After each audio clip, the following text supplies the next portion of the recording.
Sveiki visi, pagaliau sulaukime 2026 metų pavasario taurės čempionatą, kurį sudaro iš viso 3 etapai. Pirmas – Kartlandas Max.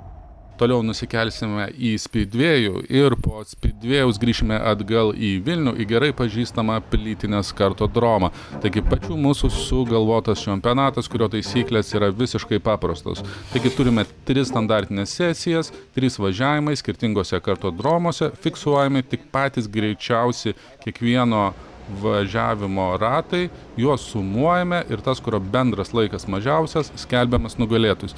Reiškia, visose 3 važiavimuose tu turi būti greičiausias. Taigi visas šitas čempionatas yra, ar tu sugebėsi būti greitas. Ne dėl pozicijos, bet ar sugebėsi iš šito kartingo išspausti viską, ką jisai turi. Taigi įtampa didžiulė, visi laukiame šito mūsų renginio metus ir su nekantrumu laukiame, kada pagaliau pajudėsime, kada bus visi išleisti iš pitų. Be abejo, tai standartinis važiavimas reiškia, su mumis papuolė visiškai atsitiktinai, nieko nežinantis žmonės į tą pačią sesiją ir tai sudarys papildomo įdomumo šitoje sesijoje, nes mes juos sutiksime visur, juos reikia apsilenkti ir mes visiškai neįsivaizduojame, koks yra jų važiavimo lygis. Taigi matome, kad jau startavo 15 minučių sesija, jau tiksi laikas, mes turime 15 minučių, per kuriuos reikės įrodyti, ko tu esi vertas. Taigi, jau nuo pirmųjų pajudėjimų iš pitų, panašu, kad kova bus aktyvi, jau Ignas vejasi 13 kartingą ir ieško, kaip jį apsilenkti. Taigi tenai šiek tiek plačiau pajuda, išslysta, bet Ignas nepasinaudojo progą. Vėlgi, kol Ignas yra pastrigęs už 13 kartingo, Vaidas pasiveja ir dabar jau dviese bandys apsilenkti šitą kartingą. Vaidas tarsi randa tarpelį, bet vėlgi nepavyksta realizuoti. Ignas įsiveržia į priekį, Vaidas iš paskos ir pagaliau apsilenkė. Taigi po pirmo rato turime Kęstą, Igną ir Povilą, kurie patenka į top 3. Taigi matysime, kad šie vairuotojai turbūt ir užduos ritmą ateinančiam likusiam laikui šio važiavimo. Vėlgi Ignas irgi turi vairuotoją priešais, kurį reikėjo apsilenkti. Čia Kęstas turi kontaktą su Povilu, kurio dėja kamera tą sesiją neveikia, taigi turėsime vaizdą tik iš kitų ir štai kaip apsikeitė. Taigi dabar pirmavo Vaidas, Ignas ir Kęstas, bet taip pat Ignas neatsilieka. Taigi vėl turime tam tikrą kamštį, turime 24 kartingą, kurį reikia apsilenkti, jeigu norime pasidaryti geresnius ratus, jeigu norime turėti švarę trasą. Tuo metu Vaidas toliau važiuoja už Igną. Ignas turėjo sesiją prieš tai, važiavo su 2-viečių kartingu, taigi yra susipažinęs su trasos išplanavimu. Ir štai matome, rodo mėlyną vėliavą, kad praleistų, bet niekas nepraleidžia, turime lengvą kontaktą, kas padeda aplenkti 24 kartingą ir išvažiuoti visiems toliau. Ta pati vieta, Romualdas turi kontaktą su Justu, panašu, kad viskas gerai ir toliau juda. Taigi, tų kontaktų turėsime turbūt ir daugiau, tų vietų, kuomet reikia ieškoti, kaip įlysti, kur pajudėti bus ir daugiau. Trasa nėra labai plati, reikia pagalvoti strategiškai, kuri vieta, kur yra plačiau, kur atsineši greičio daugiau, kur galima, neturint kontakto, apsilenkti. Taigi matome, kaip visi iš tiesų turi problemų, nerasdami to tarpelio. Taigi, ir tai tikrai prideda įtampos, nes mes žinome, kad varžomės dėl greičiausio rato. Taigi visi šitie pasistabdymai, lenkimai nepadeda konkuruoti dėl pirmų 3 vietų. Taigi vėlgi Vaidas po keleto ratų dar vis yra už Igno ir panašu, kad nepavyks taip lengvai apsilenkti. Ta pati kova vyksta su Justu Romualdu. Štai turime rezultatą. Vaidas 1, Ignas 2 ir Kęstas 3. Taigi judame toliau. Primenu, kad tai yra uždara trasa esanti Vilniuje su elektriniais kartingais. Taigi visiškai turime kitokį akceleravimą, visiškai kitaip negu lauke. Taigi Romualdas toliau yra užstrigęs už Justo. Ar tai bus lenkimas, ar pagaliau pavyko apsilenkti? Ir panašu, kad taip. O štai vaizdas iš Justo kameros. kaip Romualdui apsilenkus Justą dabar reikia apsilenkti ir 24 kartingą. Taigi Romualdo vaizdas, 24 kartingas, tai visiškai mūsų čempionate nedalyvaujantis, bet važiuojantis trajektorija, kuri tikrai nepadeda mum jį aplenkti, lenktyninė trajektorija. Taigi turime rezultatus, Kęstas, Vaidas ir Povilas šiuo metu pirmauja. Taigi Justas ir Romualdas yra užstrigę iš 24 kartingo ir abudu ieško vietos, ieško kaip čia pralysti. Taigi vėl turime mėlyną vėliavą, vėl jinai yra ignoruojama. Taigi patarimas būtų, suprantu, kad važiuojant didelis dėmesys yra į trasą, bet stenkitės pastebėti personalo rodomus ženklus, neignoruokite mėlynos vėliavos, neignoruokite tuo labiau ir geltonos. Taigi vėl rezultatai. Kęstas, Ignas ir Vaidas šiuo metu yra priekyje. Taigi matome, kaip dinamiškai iš tiesų per šitas 5 minutės pasikeitė. Vaidas taranuoja Igną, bet Ignui pavyksta išlaikyti kartingą.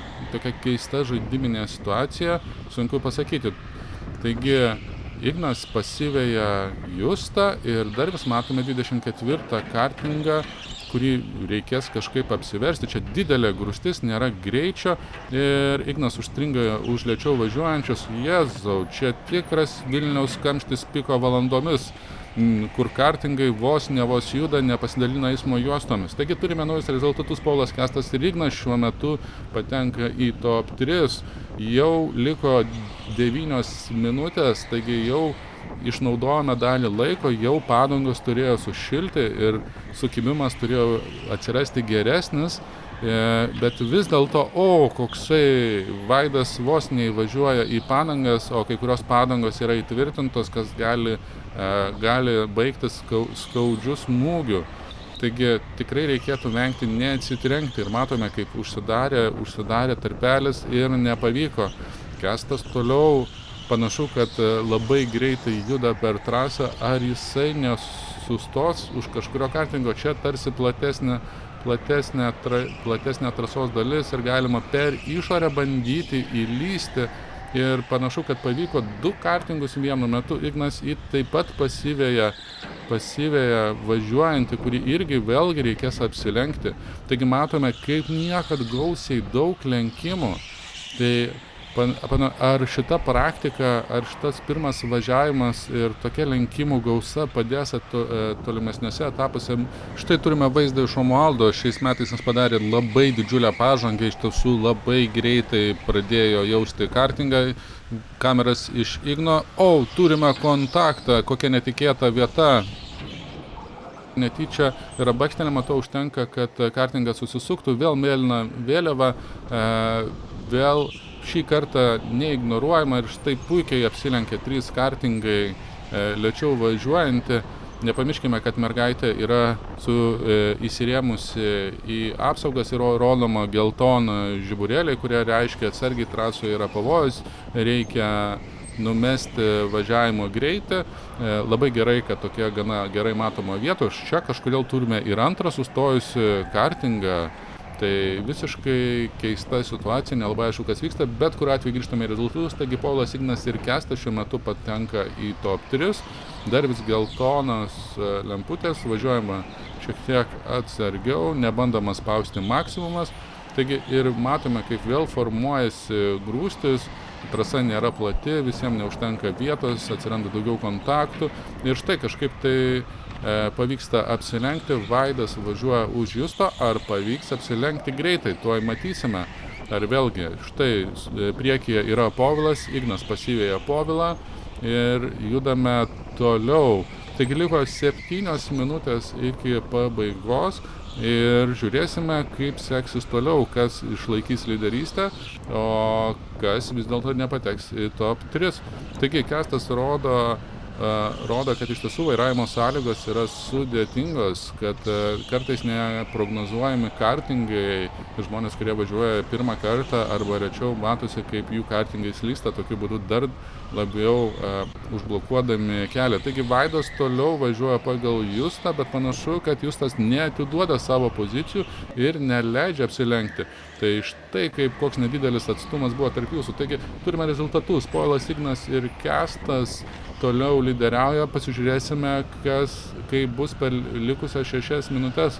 Taigi jeigu važiuojate rečiau, tai galima jau jausti ir šiokį tokį nuovargį, nes šio posūkių tikrai netrūksta, reikia dirbti ir štai susistumdymas ir Justas neužleidžia pozicijos, toliau išlaiko, turėjome kontaktą, Justas susitvarkė ir toliau jisai yra priekyje, Vaidas atakavo nesėkmingai ir toliau bando spausti, duoda žinoti apie save, ei, aš greitesnis, praleisk mane, bet Justas išlaikė ir štai matome, apsilenkia, Justas bando neatsilikti, Vaidas labai stipriai paslysta, bet vis dėlto gana greitai nutolsta toliau.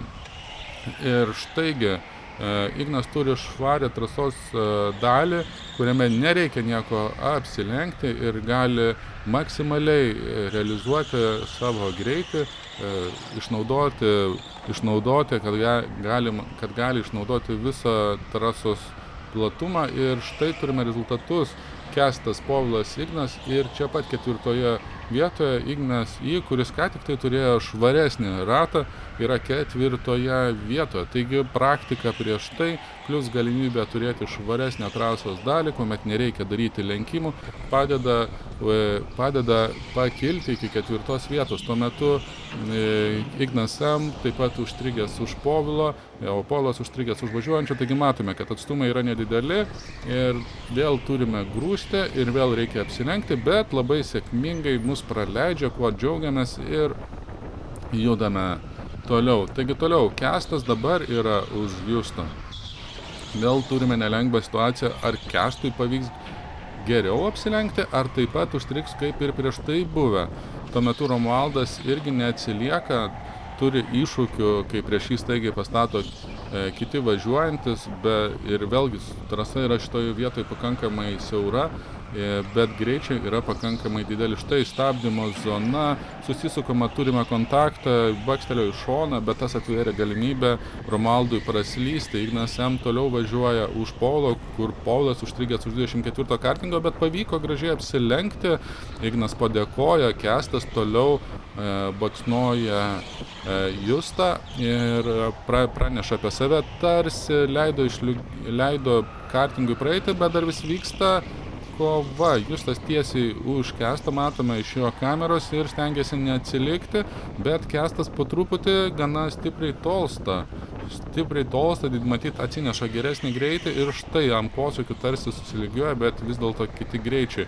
Taigi, Povilui pavyksta apsilenkti 28, Ignas toliau važiuoja paskui, ar atsiras tarpelis, ar atsiras galimybė. Vėl matome mėlyną vėliavą ir mergaitė, nežinau, stengiasi praleisti, ar praleidžia arba paslysta ir tas suteikia irgi progą apsilenkti. Toliau matome, taigi kaip atrodo, Kęstas, Povilas ir Ignas toliau išlieka trejetuke, neatsilieka ir Ignas Taigi žiūrėsime, liko 3 minutės, nepilnai 3 minutės, ar per 3 minutės pavyks pakeisti šitą prizininkų trijulės vietą, ar kas nors dar sugebės parodyti geresnį rezultatą ir pabaigti pirmąjį etapą prizinę vietą. Taigi didelė įtampa, daug važiuojančių, daug kartingų ir tik tai likusios apie 2 minutės. Matome, Vaidas bando prasilenkti, bet labai sunkiai sekasi ir čia netgi gauna kontaktą iš šono, yra išstumiamas. Taigi matome, kad tikrai yra įvairių vairuotojų ir štai turime geltoną žiburėlį, reiškia vėl toj pačioje vietoje kažkas užstrigo, įsirėmė. Deja neturime video medžiagos, kas nutiko, bet visiškai ta pati vieta, kur prieš tai turėjome incidentą su mergaitė ir po to lygiai taip pat sustojęs ir antras kartingas buvo. Taigi geltonas signalas tikrai neprideda galimybių pakeisti rezultatą. Liko tik tai nepilnai 2 minutės ir bandome pasižiūrėti, kaipgi sekasi. Taigi Ignas tarsi vėlgi už Žimaus 24 kartingo yra užstrigęs ir bando surasti vietą. Panašu, kad užtruks lenkimas ir turbūt jau sunkiai pasiseks pagerinti esamą laiką. Justas toliau spaudžiasi ir panašu, kad turi galimybių gana judėti, ar užteks apie minutės. Ir štai, grįžtame atgal pas Igną, kuris yra užstrigęs iš 24 kartingo, šiuo metu paskutinį kartą buvo 4 pozicijoje ir panašu, kad 24 kartingas yra nuosprendis atimantis galimybę pakilti į 3., 2 ir 1 pozicijas. Taigi jau ne vienas turėjo sunkumų bandant aplenkti šį kartingą. Čia turime lengvą kontaktą ir vėlgi vos telpa pro šalį, 24 nepasiduoda, neužleidžia pozicijų, laikas tiksi, liko apie 40 sekundžių ir ar bent jau pavyks apsilenkti. Štai matome, mėlyną signalą rodo, bet niekas jį ignoruoja, niekas jo nemato kažkodėl per šitą važiavimą. Dar niekada taip nebuvo, dar niekada tiek nemačiau ignoruojamos vėliavos. Taigi dabar nusikeliama į Igno M, kuris irgi važiuoja paskui kitą, kaip išsitaško į apsaugas priešais važiuojantis, net nereikėjo dėti pastangų apsilenkti.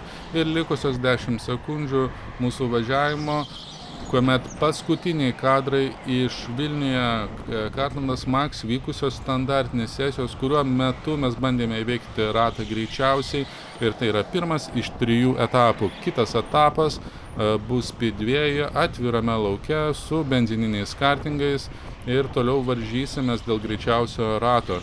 Taigi jau finišas jau baigėsi, dar ne visi mato, kad užsidega žibintai ir štai matome, kad pagaliau baigėsi sesija, visi yra informuoti ir nebėra prasmės toliau varžytis, visi rikiuojasi, važiuoja į pitus. Taigi buvo smagus važiavimas, pareikalavęs pakankamai daug jėgų ir štai tokie rezultatai. Kęstas Povilas ir Ignas patenka į top 3, kitas važiavimas Speedway kitą savaitę. Taigi ačiū žiūrėjusiems ir susitiksime trasoje.